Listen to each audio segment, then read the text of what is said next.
প্রিয়নাথ মুখোপাধ্যায় ছিলেন একজন বাঙালি লেখক এবং কলকাতা পুলিশের লালবাজার থানার গোয়েন্দা বিভাগের দারোগা। তিনি তার কর্মজীবনে কলকাতার অনেক রহস্যময় মামলার সমাধান করেছেন। তার এই ৩৩ বছরের অভিজ্ঞতা থেকে দারোগার দপ্তর বইটি লিখেছেন।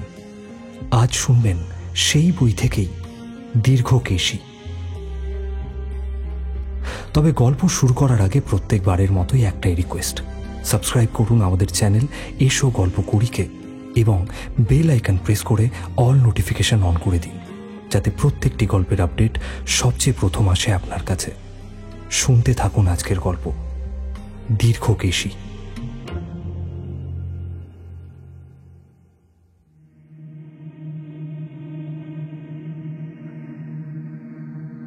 কলকাতার মার্কুইস স্কোয়ার নামের জায়গাটি কলকাতার শ্রোতাদের কাছে ভালোভাবেই পরিচিত। মেসুয়া বাজার স্ট্রিটের পাশে ওই বড় স্কোয়ারটি এখন স্কুল ও কলেজের বাচ্চাদের খেলার জায়গা। জায়গাটির এখন নাম আছে দিঘি পাড়। আমি যে সময়ের কথা বলছি সেই সময় ওখানে একটি বিশাল বড় পুকুর ছিল। পুকুরটির নাম ছিল দিঘি। তা ওই দিঘিকেই এখন স্কোয়ারে পরিণত করা হয়েছে। দিঘির চারিদিকের অঞ্চল দিঘির পাড় বা দিঘি পাড়া নামেই পরিচিত ছিল। ওখানে যেসব লোকজন বাস করত তারা সবাই প্রায় নিম্ন শ্রেণীর মুসলমান ও চোর বদমাইশ। ওই জায়গায় কোনো ভদ্র মুসলমানকে বাস করতে আমি দেখিনি। সে সময় পুকুরের জল অনেক গভীর ছিল এবং বর্ষাকালে, অর্থাৎ যে সময় পুকুরের জল বেড়ে যেত, সেই সময় ওই গাছের দু একটি ডালও ওই জলের মধ্যে আধ ডোবা অবস্থায় থাকত।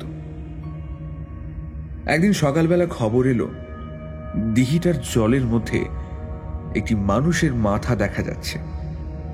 খবর পেয়ে সেখানে গেলাম। দেখলাম এলোমেলো চুল সমেত একটি মানুষের মাথা আগের বলা বটগাছটার একটি জলে ডোবার ডালের সংলগ্ন হয়ে জলের মধ্যে ভাসছে। আজশোয়া অশ্বত্থ গাছটার উপর উঠে যতদূর সম্ভব ওর মাথার কাছে গিয়ে দেখলাম ওর ওপর প্রায় 2 ফিট জল থাকলেও ওই জায়গার জলের গভীরতা অনেক। মাথার চুল অনেক লম্বা বলে মনে হলো। সুতরাং মনে করলাম ওটা কোনো মহিলার মৃতদেহ হবে। মনে মনে ভাবলাম এই পাড়ারই কোনো মহিলা হয়তো জলে ডুবে মারা গিয়েছে। মৃতদেহটা ওপরে উঠালেই ওটা যে কার মৃতদেহ তা কোনো না কোনো লোক বোধহয় সহজেই চিনতে পারবে। মনে মনে এরকমটা ভেবে মৃতদেহ উপরে ওঠাবার বন্দোবস্ত করলাম। একটা ডোম ডেকে মৃতদেহটা ধীরে ধীরে তীরে আনতে বললাম। ওরা সেই মতো ওই অশ্বত্থ গাছের সাহায্যে সেই জায়গাটায় গেল আর ওই মাথাটা ধরতেই বলল, এটা তো দেখছি কেবল শুধু মাথা, এর সাথে শরীর নেই। ডোমের কথাটা শুনে ভাবলাম আমি আগে যা মনে করেছিলাম কিন্তু দেখছি তার উল্টো। আমি মনে করেছিলাম যে কোনো মহিলা জলে ডুবে বুঝি ইহজীবন ত্যাগ করেছে, কিন্তু এখন তো দেখছি তা নয়। যে মাথার সাথে শরীর যুক্ত নেই তা কোনোভাবেই জলে ডোবা মহিলার মাথা হতে পারে না। তো যাই হোক, ওটা ওপরে উঠিয়ে ভালো করে পরীক্ষা না করে দেখলে কিছু বলা উচিত হবে না।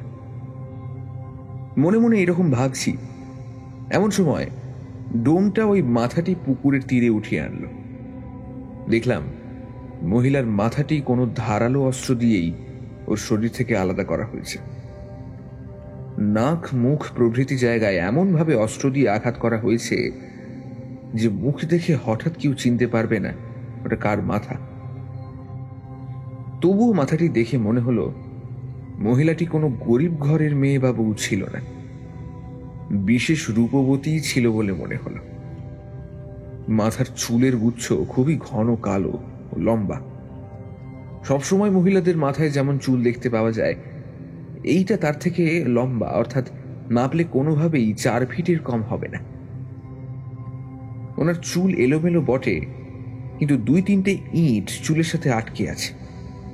দেখলে বোঝা যায় যাতে ওই মাথা জলের ওপর ভেসে না উঠতে পারে, সেই কারণেই ইট বেঁধে ওটা পুকুরের জলের গভীরে ফেলে দেওয়া হয়েছে। মাথাটি পুকুরের ভেতরে পাওয়া যাওয়ায় স্বাভাবিকভাবেই মনে হলো মৃতদেহটিও নিশ্চয়ই ওভাবেই পুকুরের মধ্যে ফেলে দেওয়া হয়েছে। মনে মনে এরকমটা ভেবে যাতে ওই পুকুরের মধ্যে ভালোভাবে খোঁজ করা যায় তার ব্যবস্থা করতে লাগলাম। সেই সময় পুকুরের ভেতর খোঁজ করতে হলে জাল ও জেলের দরকার হতো, সুতরাং তাদের খোঁজ করে জোগাড় করতে হলো। কতগুলি জেলেকে ধরে বড় বড় জাল সমেত ওই পুকুরের ভেতর নামিয়ে দিলাম। আগেই বলেছি পুকুরটি অনেক পুরনো, সুতরাং ওর জল পুরনো, জঙ্গলে ভর্তি ছিল। বহু বছরের মধ্যে ওই পুকুরে যে কোন রকম পরিষ্কার হয়েছিল তা দেখে মনে হয় না। একজন জেলে ওই পুকুরের জমা নিত। সে মাঝে মাঝে পুকুর থেকে মাছ ধরে নিলেও সম্পূর্ণ শূন্য করতে পারত না, বা ওই পুকুর কোনোভাবেই পরিষ্কার রাখতে সমর্থ হতো না। জেলেরা তাদের সাধ্যমতো পুকুরেতে জাল ফেলে ভালো রকম খোঁজ করল, কিন্তু মৃতদেহের কোন রকম সন্ধান তারা করে উঠতে পারল না। এরকম গোলযোগেই প্রায় সারাদিন কেটে গেল, কিন্তু মৃতদেহের কোনো খোঁজই পাওয়া গেল না। আমরা যে মহিলার মাথা পেয়েছিলাম তা দেখে কারো সাধ্য ছিল না যে চিনতে পারে ওটা কার মাথা। অনেক লোকই এসে কাটা মাথা দেখলো, কিন্তু কেউই চিনতে পারল না বা আন্দাজও করতে পারল না যে ওটা কার মাথা। ওটা যে কার মাথা তা জানবার উপায়ের মধ্যে কেবল একটি মাত্র হলো তার লম্বা চুল। এখন আমাদের একমাত্র ভরসার মধ্যে এটাই ছিল। এখন যদি কেউ বলে কোনো লম্বা চুলের সুন্দরীকে পাওয়া যাচ্ছে না, তাহলে আমাদের কাজ পুরোপুরি শেষ হোক বা না হোক, খোঁজ করবার একটা রাস্তা হবে।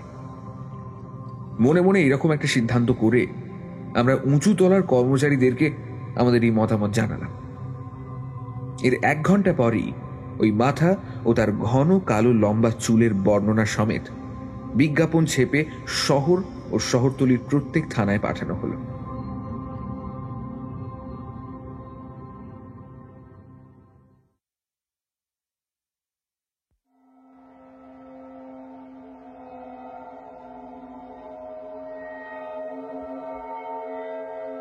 ওপরতলার কর্মচারীর অনুমতি পাওয়ার পর 2-3 ঘন্টার মধ্যেই শহর ও শহরতলির সমস্ত লোকই জানতে পারল যে একটি কাটা মাথা কোনো এক পুকুরের ভেতর পাওয়া গিয়েছে। ওই মাথাতে ঘন কালো লম্বা চুল আছে। আরো সকলে জানল যে যদি কোনো গৃহস্থের ওরকম লম্বা চুলের মহিলা বাড়িতে অনুপস্থিত থাকে, তাহলে তিনি যেন সাথে সাথে থানায় খবর দেন। এই খবর যেদিন প্রচার হলো সেই দিনে কোনো মহিলারই নিখোঁজের খবর পেলাম না, কিন্তু পরের দিন এক এক করে 3টি ও তারপরের দিন 2টি নিরুদ্দেশের খবর পেলাম। এদিকে ডাক্তার সাহেব স্পিরিট বা অন্য কোনো জিনিস দিয়ে যাতে ওই মাথাটি কিছুদিন রক্ষা করতে পারেন তার শেষ চেষ্টা করতে লাগলেন। এই লম্বা চুলের মহিলার নিরুদ্দেশের খবর যারা প্রচার করছিল সবার প্রথমে তাদেরকে ডেকে এনে সেই দীর্ঘ চুল সমেত কাটা মুন্ডুটা দেখালো। কেউই বিশেষ চিনতে পারল না। ওনাদের মধ্যে কেউ বলল, যে মহিলাটিকে খুঁজে পাওয়া যাচ্ছে না তার চুলটাও কিন্তু প্রায় ওই রকমই ছিল। কেউ আবার বলল, না, তার চুল অত লম্বা ছিল না। কিন্তু আমাদের এখন প্রধান কাজ হলো ওই কয়েকজন মহিলার সম্বন্ধে একটু বিশেষ খোঁজ করা ও যদি সম্ভব হয় ওদেরকে খুঁজে বার করা।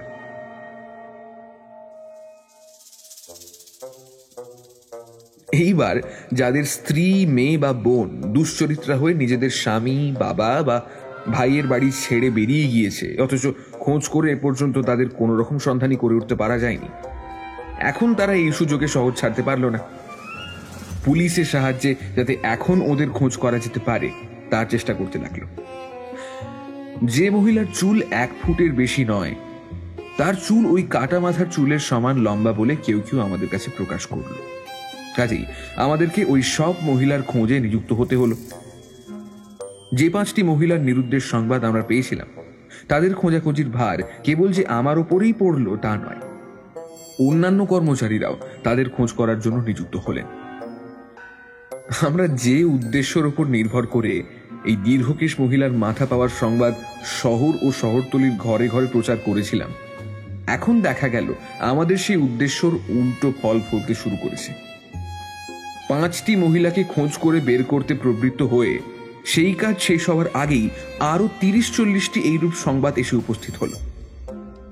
তখন বুঝলাম আমাদের কাজ শেষ হোক না হোক, যাদের বাড়ি থেকে মহিলারা বের হয়ে গিয়েছে তারা এখন তাদের কাজ আমাদের দিয়ে শেষ করাতে চান। আরো বুঝলাম যে ব্যক্তি এই মহিলাটিকে খুন করে শরীর থেকে মাথা আলাদা করে পুকুরে ফেলে দিয়েছে সে কখনোই ওই মহিলার নিখোঁজ সংবাদ আমাদেরকে জানাবে না। আর যদি ওই মহিলাটি কোনো সম্ভ্রান্ত ঘরের হন তাহলে তিনি সবার সামনে কখনোই বের হতেন না। সুতরাং সাধারণের কাছ থেকে এরকম মহিলার খোঁজ পাওয়া খুব একটা সহজ নয়। মৃত মহিলার কোন রকম খোঁজ পাওয়া যাক বা না যাক, অন্যান্য মহিলাদের খোঁজে যখন হস্তক্ষেপ করা হয়েছিল তখন তা শেষ করতেই হবে। তবে এখন আমরা তাদের খুঁজে বের করার চেষ্টা না করে তাদের মাথার চুল কেমন লম্বা ছিল কেবল তারই খোঁজ করতে লাগলাম, এবং খোঁজ করে জানতে পারলাম তাদের কারোরই মাথার চুল 2 বা 2.5 ফুটের বেশি ছিল না। তখন বুঝতে পারলাম এই খোঁজে আমাদের বিশেষ কোনো রকম ফল হবে না।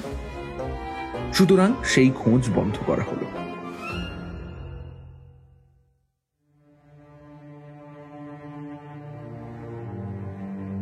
যেদিন ওই মাথা পাওয়া গিয়েছিল সেদিন ও তার পরের 3 দিন এইরকম গোলযোগেই কেটে গেল। পঞ্চম দিন ভোরবেলায় খবর পেলাম ওই আগের বলা পুকুরটার মধ্যেই কি একটা ভাসছে। খবর পেয়ে আবার সেখানে গেলাম এবং তীর থেকেই দেখতে পেলাম প্রায় 50 ফুট দূরে দূরে জলের মধ্যে কিছু একটা যেন দেখা যাচ্ছে। কি সেটা বুঝতে পারলাম না। এই কলকাতা শহরের গতি সম্পর্কে শ্রোতারা বিশেষভাবে অবগত আছে। কোনো পুলিশ কর্মচারী কোনো কাজ উপলক্ষে কোনোখানে দাঁড়িয়ে থাকলে অকারণে শত শত লোক এসে তাকে ঘিরে দাঁড়ায়। বলাই বাহুল্য, আমি সেই পুকুরের ধারে গেলে শত শত লোক এসে সেই জায়গায় হাজির হলো। তার মধ্যে সব ধরনের লোকই দেখতে পেলাম। বালক, বৃদ্ধ, যুবক, স্ত্রীলোক প্রভৃতি অনেকেই এসে সেখানে উপস্থিত হলো। ভদ্রলোক থেকে শুরু করে অতি নীচ শ্রেণীর লোকদেরকেও সেই জায়গায় দেখতে পেলাম। জলের মধ্যে ওই পদার্থটিকে দেখে কেউই ঠিক বুঝতে পারল না যে ওটা কি, কিন্তু সকলেরই বিশ্বাস হলো যে কোনো একটি পদার্থ ওই জায়গাটিতে রয়েছে। এই অবস্থা দেখে আমি সেই সমস্ত লোকদেরকে বললাম, তোমাদের মধ্যে এমন কোনো সাহসী লোক আছে কি যে সাঁতার কেটে গিয়ে ওখানে দেখে আসতে পারে যে ওই জিনিসটা কি? আমার কথার উত্তরে দুজন নিচু জাতের মুসলমান যুবক বলল, অনুমতি পেলে আমরা এক্ষুনি গিয়ে দেখে আসতে পারি ওটা কি। এই কথা শুনে আমি তাদেরকে ওখানে যেতে বললাম। তারাও সাঁতার কেটে ক্রমে সেই দিকে এগোতে লাগলো, কিন্তু সেটার কাছাকাছি না গিয়েই প্রায় 10 ফিট দূর থেকেই দুজনে আবার ফিরে এলো। বলল, আমরা ওর কাছে যেতে পারিনি, বুঝতে পারিনি ওটা কি। ওমা, কেন, কি হয়েছে? মনে হলো দূর থেকে আমাদেরকে দেখে ওটা যেন হাত পা ছুঁড়ে আমাদের ধরতে আসছে। আমরা ভয়ে প্রাণ হাতে কোনো মতে সেখান থেকে পালিয়ে এসেছি। তা এই অবস্থা দেখে বা ওই মুসলমান যুবকদের কথা শুনে কিছু স্থির করে উঠতে পারলাম না। আগে মনে করেছিলাম যার কাটা মুন্ডু আমরা আগেই পেয়েছি তারই শরীর ওইখানে ওই রকম অবস্থায় ভাসছে। আরো মনে করেছিলাম যে ওই মৃতদেহ ওই পুকুরের গভীর নিচে ডুবে ছিল, জেলেদের জন্য সরে গিয়ে আস্তে আস্তে ভেসে উঠেছে। কিন্তু এখন মুসলমান যুবকদের কথা অনুসারে জানতে পারা গেল বস্তুটি নাকি তাদের হাত পা নেড়ে ধরতে আসছিল। তাই এই অবস্থাতে কি করা যেতে পারে? যদি আমার আগের অনুমান ঠিক হয় তাহলে মুসলমান যুবকরা ভয় পেয়ে এরকম কথা বলছে, আর যদি ওদের কথা ঠিক হয় তাহলে যে আমার অনুমান পুরোপুরি ভুল সেই বিষয়ে আর কোনো সন্দেহ নেই। তা মনে মনে এরকমটা ভেবে দুজন ডুবুরিকে আনবার জন্য একটি লোককে পাঠিয়ে দিলাম। প্রায় 2 ঘন্টা পরে দুজন ডুবুরি এসে সেখানে উপস্থিত হল। আচ্ছা, তোমরা তোমরা ওই ওই ওই জায়গাটায় গিয়ে দেখো ওটা কি। যদি ওটা তীরে আনবার উপযুক্ত হয় তাহলে যেভাবে হোক ওটাকে তীরে নিয়ে এসো, ঠিক আছে? যাও।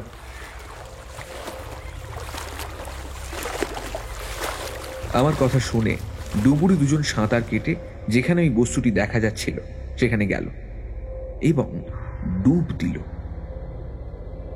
প্রায় 5 মিনিট ধরে ওদেরকে আর দেখতে পেলাম না। জলের ভেতর কি করছে তাও কিছু বুঝতে পারলাম না। 5 মিনিট পর ওদের দেখা গেল, সাঁতরে আমাদের খুব কাছে এসে জল থেকে উপরে উঠে এলো।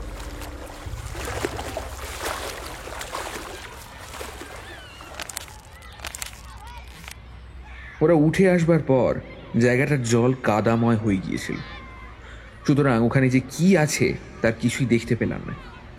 আমি জিজ্ঞাসা করলাম, আচ্ছা, যেটার জন্য পাঠিয়েছিলাম তোমাদেরকে, দেখতে পেয়েছো কি কিছু? হ্যাঁ মশাই, পেয়েছি। আচ্ছা, তা কি বলে মনে হচ্ছে? মনে তো হচ্ছে কারণ মৃতদেহ। মৃতদেহ? তা মৃতদেহ হলে তো অনায়াসেই সেটা ভাসিয়ে নিয়ে আসতে পারতে, কি হলো? হ্যাঁ, আমরা ভাসিয়ে আনার চেষ্টা করেছিলাম, কিন্তু ওটাকে তো কোনোভাবেই ভাসাতে পারলাম না। কেন ভাসাতে পারলে না কেন? মনে তো হচ্ছে কোনো ভারী কিছুর সঙ্গে মনে হয় বাধা আছে। ও বাবা, তাহলে কি ওই জায়গা থেকে ওটাকে কোনোভাবেই এখানে আনা যাবে না? হ্যাঁ, আমরা ওটাকে টেনে এনেছি, কিন্তু ওই জায়গাটায় জলগোলা হয়ে আছে বলে ঠিকঠাক দেখতে পাচ্ছেন না আপনারা। একটু অপেক্ষা করুন, কোনোভাবে আমরা ওটাকে তীরে উঠিয়ে দিচ্ছি। বেশ বেশ বেশ, তাহলে ওটাকে সাবধানে তীরে ওঠাবার চেষ্টা করো। যে ভারী জিনিসের সঙ্গে বাঁধা আছে বলছো, তার সমেত ওঠাতে পারলে ভালো হয়।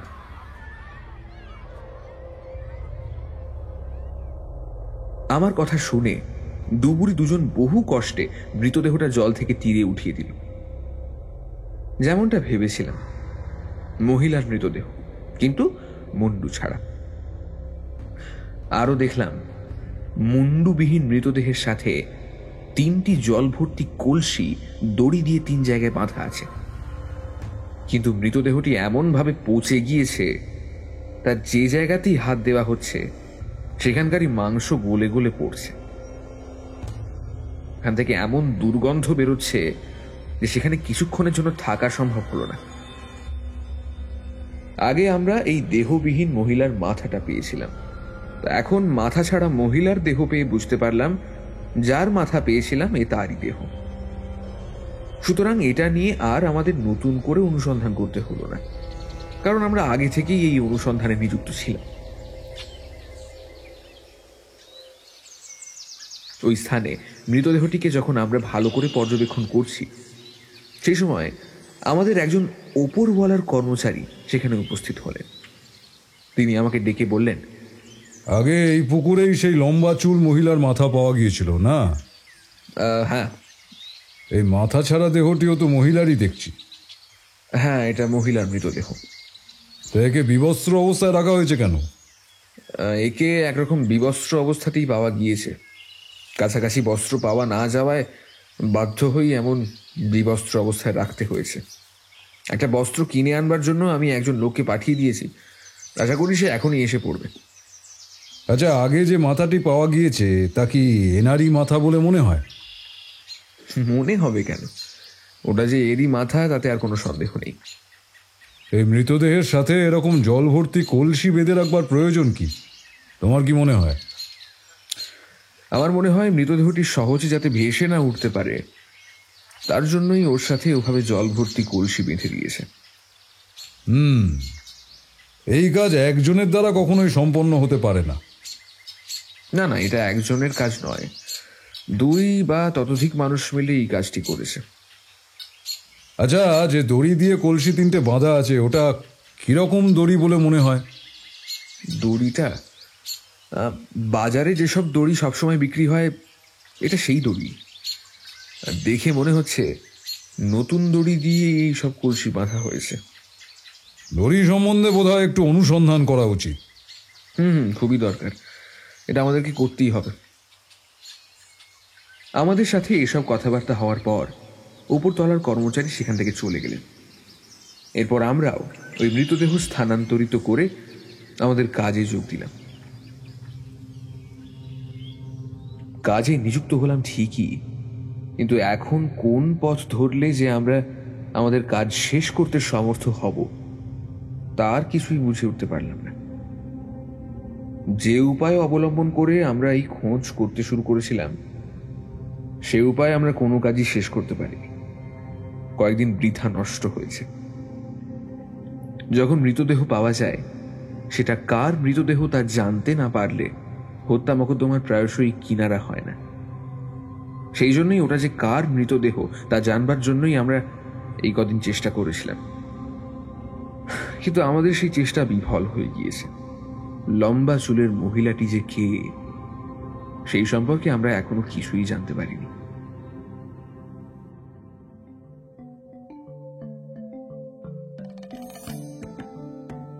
কলকাতার ক্যানিং স্ট্রিট সম্বন্ধে শ্রোতারা ভালোভাবেই জানেন হয়তো। এই স্থান বাণিজ্য কাজের জন্য প্রসিদ্ধ। এই রাস্তার দুই ধারে সারি সারি দোকান। সূর্যোদয়ের পর থেকে রাত্রি 9টা-10টা পর্যন্ত ওই সকল দোকানে যেমন কেনা বেচার বিরাম নেই, সেই রকমই লোকের যাতায়াতেরও কিছুমাত্র কম বেশি নেই। দোকানগুলি দেখে নিতান্ত সামান্য দোকান বলেই মনে হয়, কিন্তু যারা ভেতরের অবস্থা জানেন তারা বলে থাকেন ওই সকল দোকানের মূলধন কম নয়, আর ওদের কাছ থেকে যে কোনো জিনিস যত চাইবে তৎক্ষণাৎ তা পেয়ে যাবে। দোকানের সুদূরবর্তী স্থানে গলির ভেতর প্রত্যেক দোকানদারেরই 2-4টি করে গুদাম আছে। ওইসব গুদাম দোকানের বিক্রয় দ্রব্য দিয়ে পরিপূর্ণ। যখনই কোনো জিনিস কম পড়ে অমনি ওইসব গুদাম থেকে দোকানে জিনিস নিয়ে আসা হয়। তা এই জায়গার একজন ব্রাহ্মণ দোকানদারের সাথে আমার পরিচয় ছিল। পরিচয় বা বলি কেন, তার সাথে আমার বিশেষ বন্ধুত্ব ছিল। সময় সময় আমি তার দোকানে গিয়ে বসতাম ও দোকানের বেচা কেনার অবস্থা দেখতে দেখতে 2-1 ঘন্টা পার করে দিতাম। তা যেদিন মাথা ছাড়া মহিলার মৃতদেহ পুকুরের মধ্যে থেকে আমরা পেয়েছিলাম, তার 3-4 দিন পরে আমি আমার সেই বন্ধুর দোকানে গেলাম। তখন বেলা প্রায় শেষ হয়ে গেছে। বসে আছি, এমন সময় ওই দোকান থেকে রাস্তার অপর পাশের একটি দোতলা বাড়ির ছাদের উপর হঠাৎ আমার চোখ আটকে গেল। দেখলাম ছাদের উপর 2টি মহিলা হাঁটাহাঁটি করছে। একটিকে দেখে মনে হয় যে তার বয়স হয়েছে অন্তত 55-র কম হবে না। অপরজনের বয়স ওই 16-17 বছরের বেশি হবে না। উভয়েরই এলোমেলো চুল, আর যে লম্বা চুল মহিলার খোঁজে আমরা প্রবৃত্ত ছিলাম, এদের চুলের দৈর্ঘ্য তার থেকে কোনো অংশেই কম নয়, দেখতেও প্রায় সেই রকম। উভয়ই ছাদের উপর হেঁটে বেড়াচ্ছে। দূর থেকে দেখে মনে হচ্ছে ওই চুলের গুচ্ছ তাদের পায়ের নিচ অবধি চলে গিয়েছে। উভয় মহিলার চুলের মিল দেখে আমার মনে হলো যে লম্বা চুল মহিলার মৃতদেহ আমরা পেয়েছিলাম ও যার অনুসন্ধানে অনর্থক কয়েকদিন চলে গিয়েছে, সেই মহিলার সাথে এই লম্বা চুল মহিলা দুজনের কোন রকম সম্পর্ক আছে কি? ওই মহিলাটি যে কে ছিল তার কোনরূপ সন্ধান কি এদের কাছ থেকে কিছু জানা যাবে না? এরকমটাও তো হতে পারে যে সেই মহিলাটি এদের কেউ না কেউ হবে। না মানে ওই দুজন মহিলার চুলের ভাব যখন একই রকম দেখছি, তখন মনে হচ্ছে এদের বংশটাই এইরকম। লম্বা চুলের মৃত মহিলাটি হয়তো এদেরই কেউ না কেউ হবে। মহিলা দুজন যখন হঠাৎ আমার চোখে পড়ল, তখন বিশেষভাবে অনুসন্ধান না করে নিশ্চিন্ত থাকা আদৌ উচিত নয়। এই ভেবে আমি আমার সেই দোকানদার বন্ধুকে জিজ্ঞেস করলাম,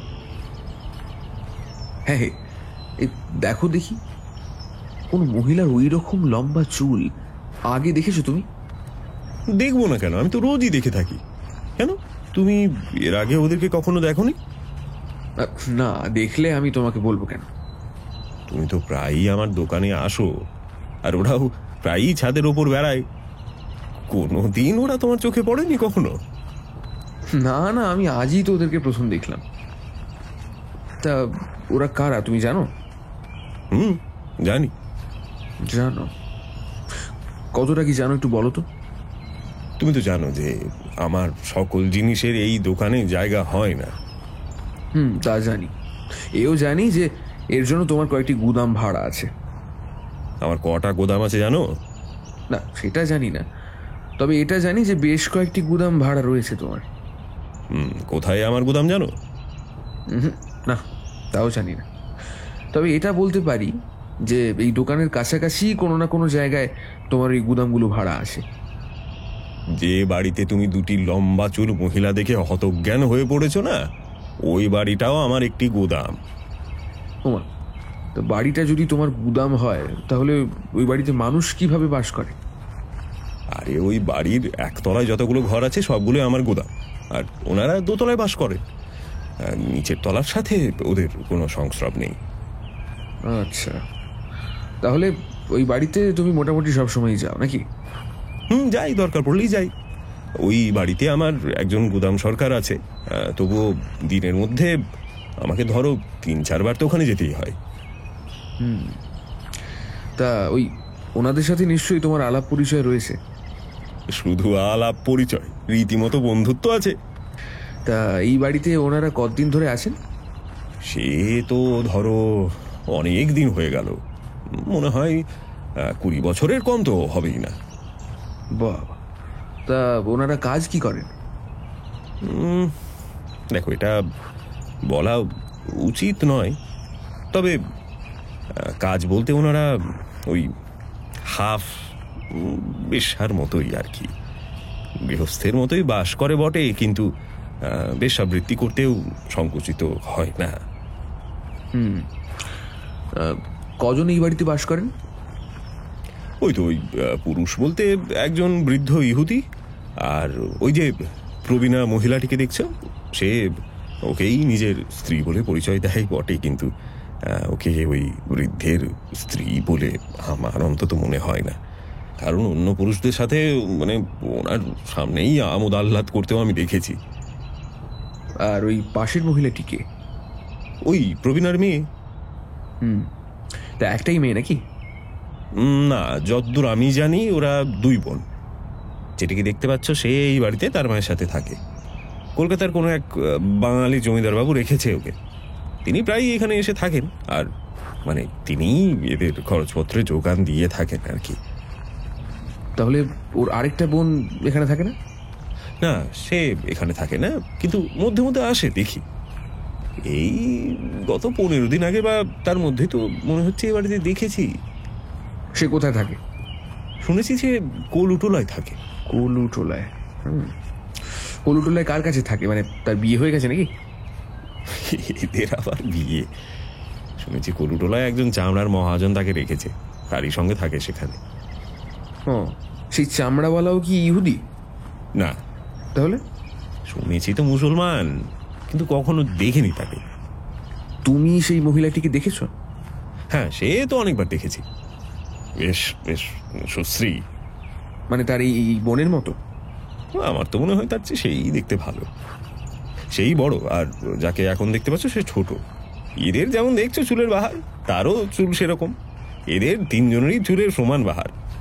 আচ্ছা, এমন চুল আর কখনো দেখেছো? দেখো, আমি অনেক জাতের মহিলা দেখেছি, অনেকেই ইহুদি পাড়ার মধ্যেই থাকেন, কিন্তু এই 3টি মহিলা ছাড়া আর কোনো মহিলার মাথাতে এমন চুলের বাহার কখনো দেখিনি আমি। আচ্ছা আচ্ছা, যে ওই বললে মুসলমান চামড়াওয়ালা, এর বড় বোনকে যে রেখেছে, তার বাড়ি কে জানে বলতে পারো? সে তো ওনারাই জানবেন, আর কে জানবে? তো তা ওই বৃদ্ধ ইহুদি তো তোমার পরিচিত নাকি? হ্যাঁ, খুবই পরিচিত। এক হিসেব মতো ওনারা আমার প্রজা। যে বাড়িতে ওরা বাস করে সেই বাড়িতে তো আমার একটা গুদাম আছে। তা আমি নিজের বাড়ি না হলেও যার বাড়ি তার কাছ থেকে ওই পুরো বাড়ির এগ্রিমেন্টই করে নিয়েছি। তাই সমস্ত বাড়ির ভাড়া আমিই তাকে দিয়ে দিই। আমার কাছ থেকে ওই বৃদ্ধ ইহুদি ওই বাড়ির দোতলাটি ভাড়া নিয়েছে, আর সে ওর ভাড়া আমাকেই দিয়ে দেয়। এমন অবস্থায় মনে হয় আমি বলতে পারি যে ওনারা আমার প্রজা, তাই না? আচ্ছা, হ্যাঁ, তা তো নিশ্চয়ই। আচ্ছা, এইরূপ অবস্থায় ওই বৃদ্ধ ইহুদিটিকে যদি তুমি কোনো অনুরোধ করো, তাহলে বোধহয় সে অনায়াসেই শুনবে, তাই তো? আমি তাকে সামান্য একটি অনুরোধ করতে চাই। কি অনুরোধ? এটাই যে সে একবার কলুটোলায় গিয়ে দেখে আসুক যে তার মেয়ে সেখানে আছে কিনা, আর যদি না থাকে তাহলে সে এখন কোথায় আছে তা যদি জানতে পারে। এ তো অতি সামান্য কথা। বৃদ্ধ যদি বাড়িতে থাকে তাহলে আমি তাকে এখনই ডেকে পাঠাচ্ছি এখানে। কিন্তু একটা কথা আমি জিজ্ঞাসা করতে চাই। কি বল? তুমি এসব জানতে চাইছো কেন? বিশেষ কোনো প্রয়োজন না থাকলে আর আমি জিজ্ঞেস করব কেন? দেখো, সে যদি সেখানে না থাকে তাহলে আমার যে কি প্রয়োজন তার সমস্ত কথা তোমার কাছে বলবো। আর সে যদি ওখানে থাকে? তা না হলেও যদি জানতে চাও বলবো। আমার কথা শুনে আমার সেই বন্ধু দোকানদার তার দোকানের একজন কর্মচারীকে ওই বাড়িতে পাঠিয়ে দিলেন ও বলে দিলেন যে বৃদ্ধ যদি এখন বাড়িতে থাকে তাহলে আমার নাম করে একবার আমার কাছে রেখে আনো। বন্ধুর কথা শুনে তার সেই কর্মচারী ওই বাড়ির ভেতর প্রবেশ করল ও দেখতে দেখতে সেই বৃদ্ধকে সঙ্গে করেই এই দোকানে আমার বন্ধুর কাছে এসে হাজির হলো। বৃদ্ধ ইহুদি এখানে এসেই আমার বন্ধুকে বলল, আপনি কি আমাকে ডেকেছেন? হ্যাঁ হ্যাঁ, আসুন আসুন। এই একটি সামান্য কথার জন্য আর কি।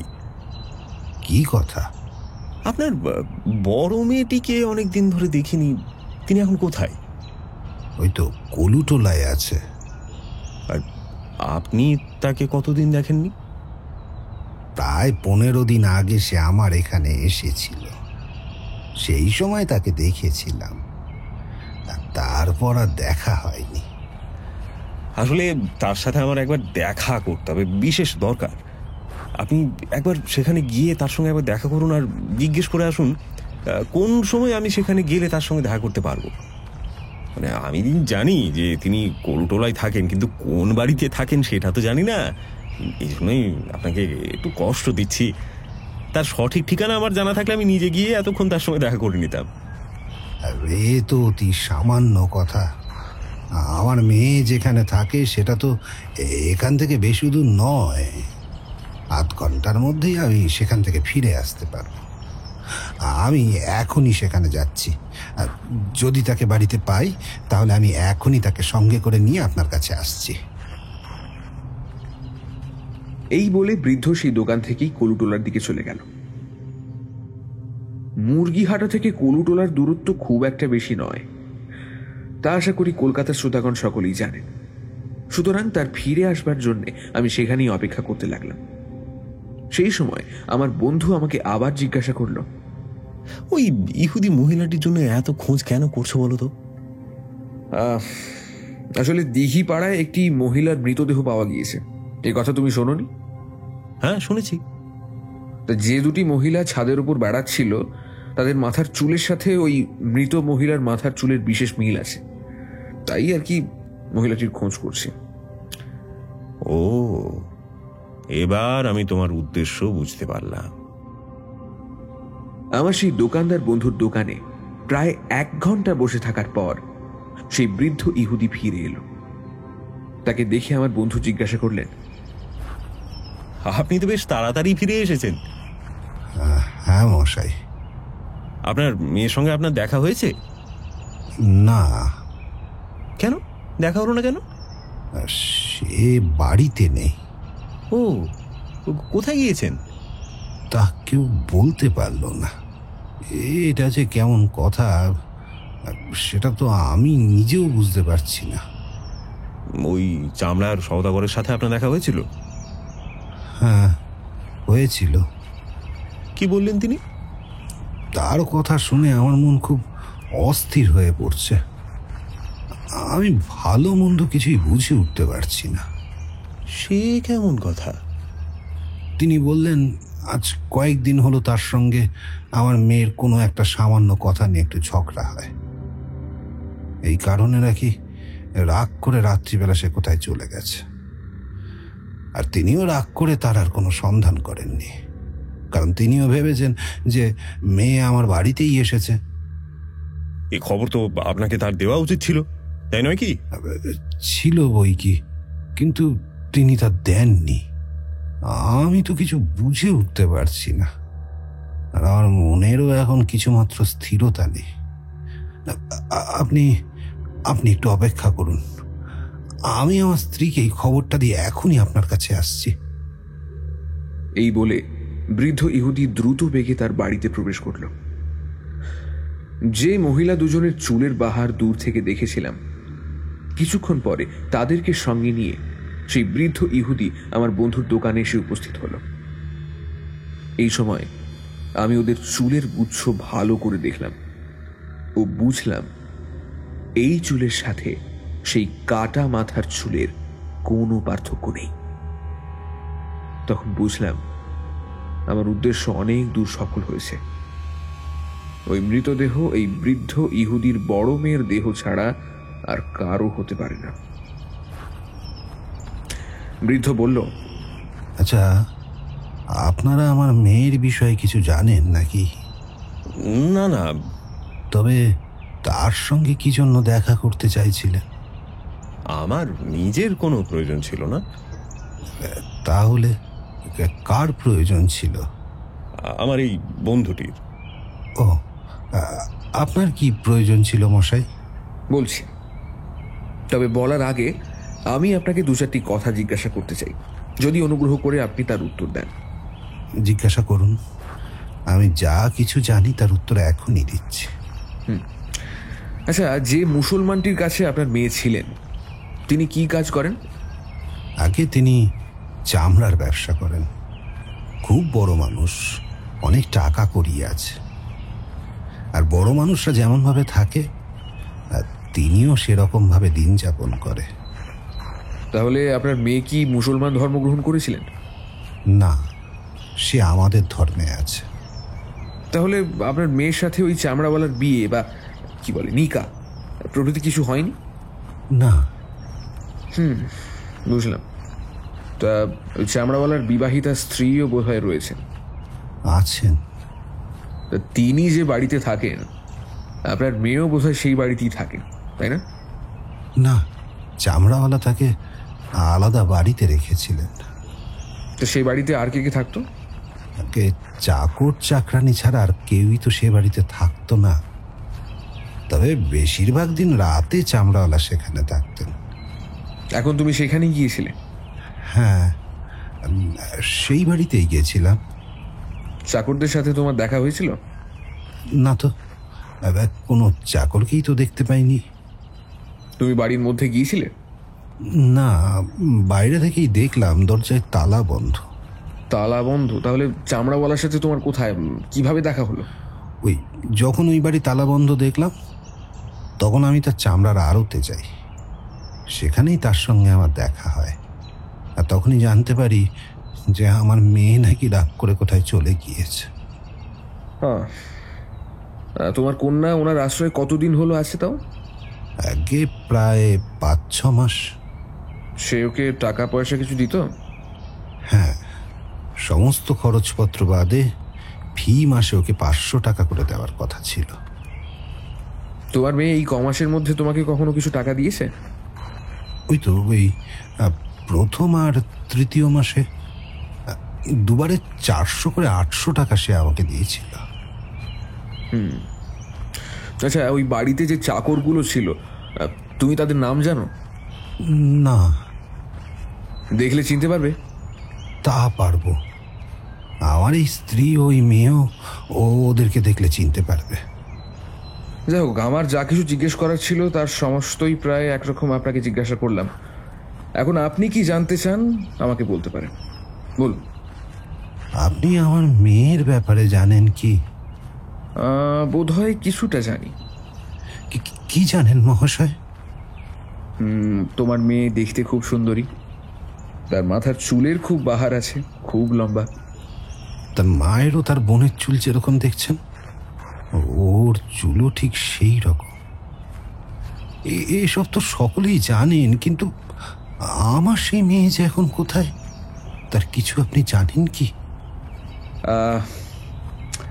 দেখুন, ঠিক না জেনে থাকলেও বোধহয় আমি তার কিছু সন্ধান আপনাকে বলে দিতে পারি, কিন্তু আমি যে অনুমানের উপর নির্ভর করে আপনাকে এই কথাগুলো বলছি সেটা যে কত দূর সত্যি তা আমি বলতে পারি না।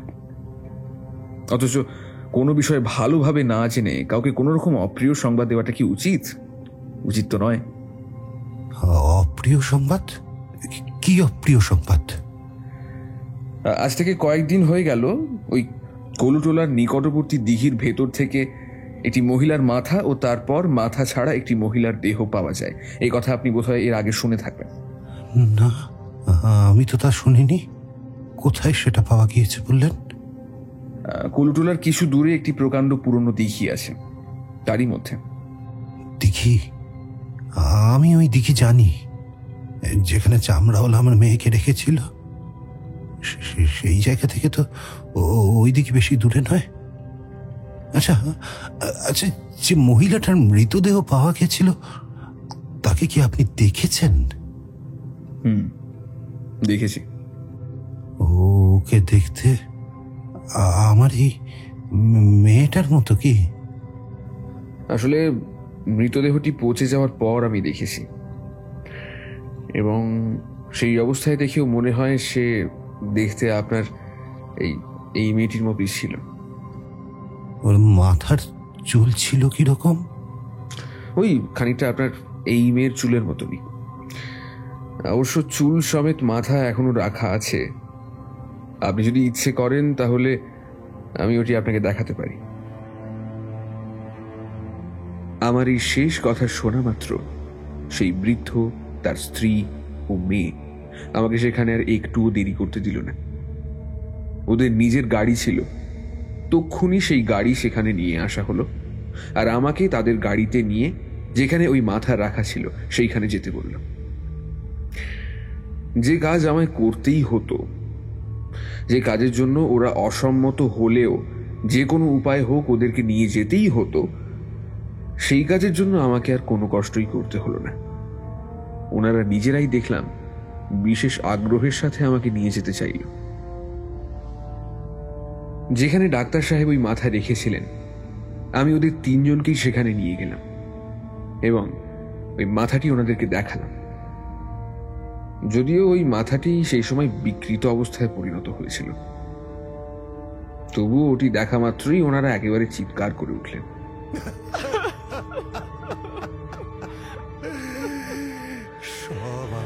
ওনাদের সেই চিৎকার শুনেই আমি যেন বুঝতে পারলাম ওই মাথাটি ওই বৃদ্ধ ইহুদির বড় মেয়ের ছাড়া আর কারো হতে পারে না।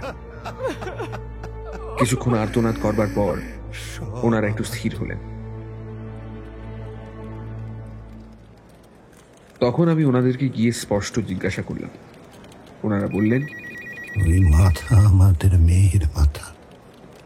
আমার মনে হয় সেই চামড়াওয়ালাই ওকে কোনো কারণে খুন করে ওর মাথা দেহ থেকে বিচ্ছিন্ন করে দিঘির জলে ফেলে দিয়েছে। মারে,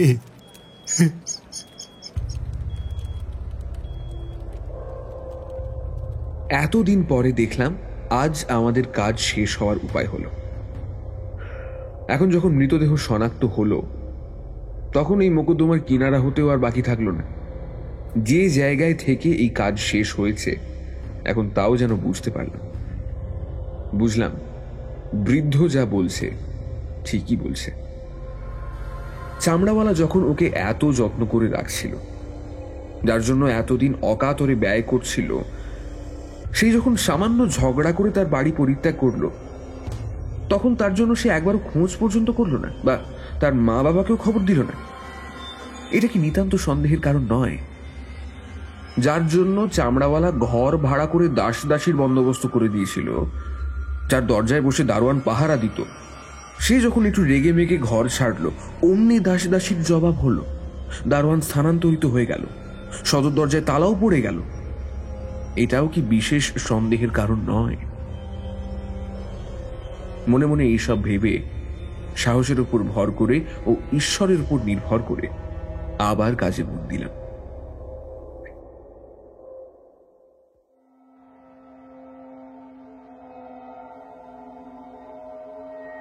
এবার আমাদের সর্বপ্রথম কাজ হলো সেই চামড়াওয়ালাকে গ্রেপ্তার করা, তার সেই বাড়ির ভেতর ভালোভাবে অনুসন্ধান করা ও সেই বাড়িতে যে সকল দাসী দাসী ও দারোয়ান ছিল অনুসন্ধান করে তাদেরকে বের করা।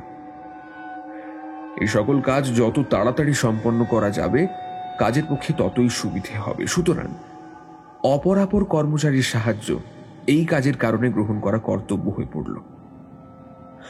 ঊর্ধ্বতন কর্মচারীকে এই সমস্ত অবস্থার বিষয়ে তখনই সংবাদ প্রদান করতে হলো, ও তাঁর আদেশক্রমে অন্যান্য যেসব কর্মচারীরা আগে এই অনুসন্ধানে নিযুক্ত ছিলেন তারা সকলেই এই মকদ্দমায় আমাকে সাহায্য করবার জন্য এসে উপস্থিত হলেন।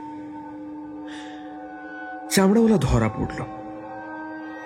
যে ঘরটা ভাড়া করে চামড়াওয়ালা ওই মহিলাটিকে রেখেছিল সেই ঘরের তালা খুলে সেই ঘরের ভেতর ভালোভাবে খোঁজা হলো, কিন্তু তার ভেতর আমাদের প্রয়োজনে লাগবে এমন কিছুই পাওয়া গেল না।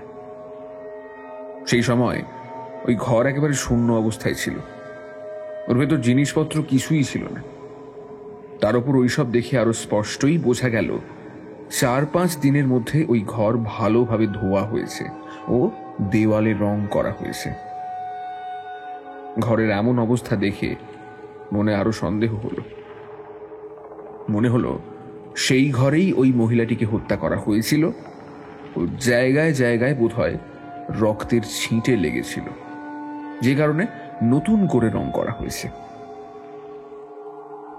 চামড়াওয়ালা যে মহিলাটিকে রেখেছিল তা সে স্বীকার করল, বলল, সে ওই বাড়ি পরিত্যাগ করে চলে যাওয়ার পর আমি তার কোনো খোঁজ করিনি।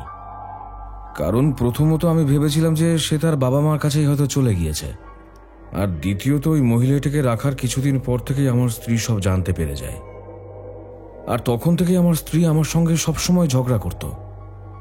তাই আমি মনে করেছিলাম যে নিজের স্ত্রীর সঙ্গে মনোবিবাদ করার থেকে যদি ওই রক্ষিতা মহিলাটি আমাকে ছেড়ে চলে যায় যাক, তাতে আমার কোনো ক্ষতি নেই।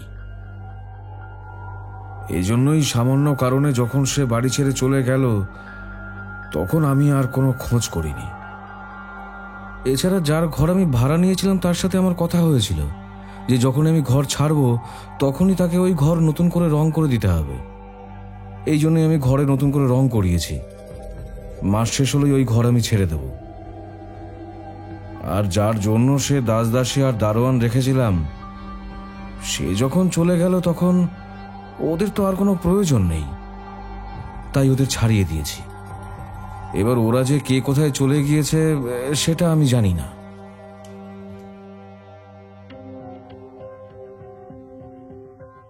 চামড়াওয়ালা আমাদেরকে এসব কথা বলল ঠিকই, কিন্তু তার কথায় আমরা কিছুমাত্র বিশ্বাস করলাম না।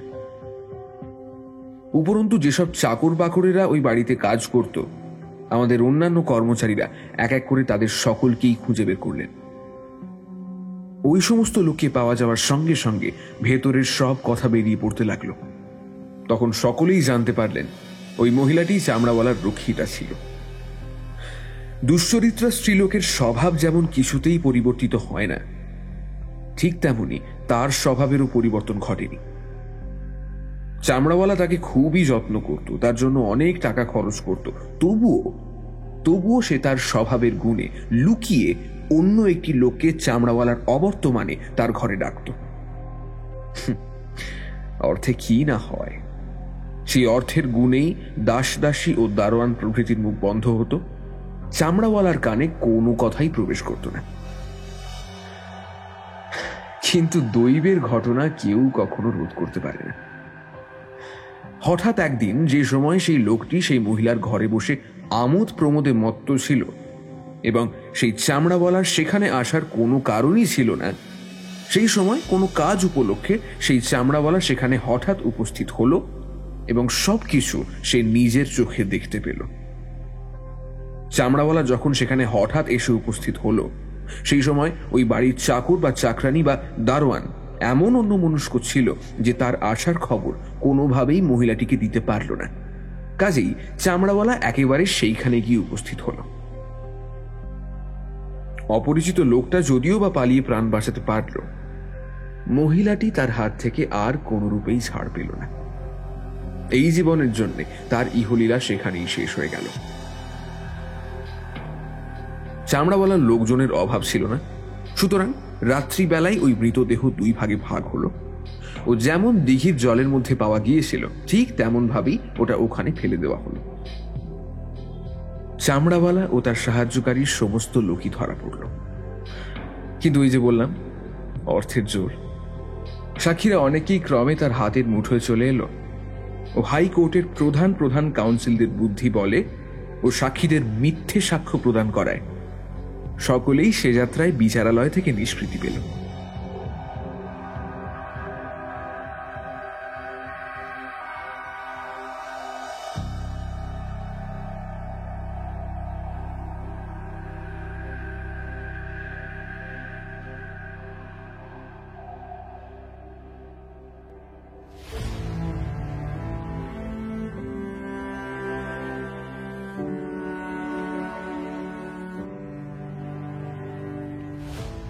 কেমন লাগলো আজকের গল্প?